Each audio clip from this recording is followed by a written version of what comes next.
I'm John Morán González. I'm a native of Brownsville, Texas.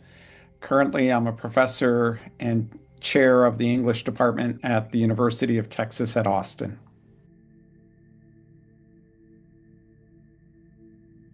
Well, I think I really began to get involved. The seed of the idea was actually in 2005, a decade before the centennial of La Matanza.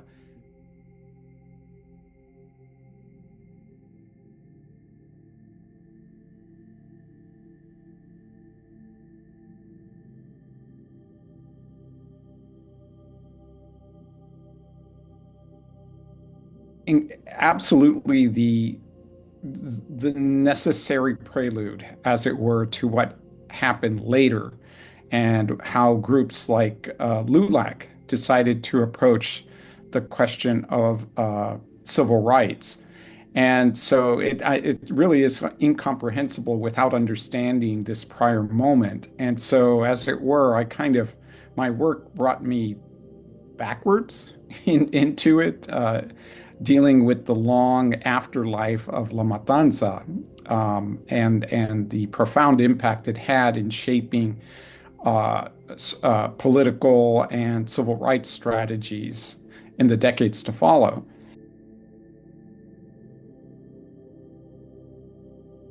Refusing to Forget has very much taken, and the scholarship around it by its members has very much looked at, the question of violence, of state-sanctioned violence, and in policing communities of color. One thing that I didn't anticipate, though, was how even the work of RTF in critically commemorating La Matanza publicly as an important public event really resulted in a great deal of artistic production around it. So whether it was the visual arts, the communities, local communities basically created shrines or pilgrimages or made the historical markers at Porvenir and for La Matanza into pilgrimage sites, right? And I think they did that by laying flowers and wreaths and little bottles of alcohol and coins and cigarettes and just this incredible outpouring of expressive outpouring of grief at what happened, at respect for those forgotten dead.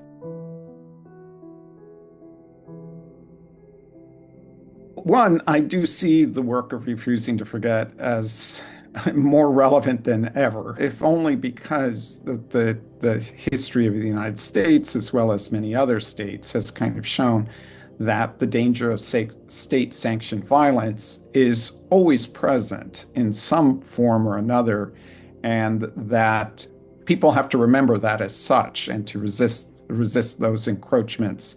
The work of Refusing to Forget is always relevant.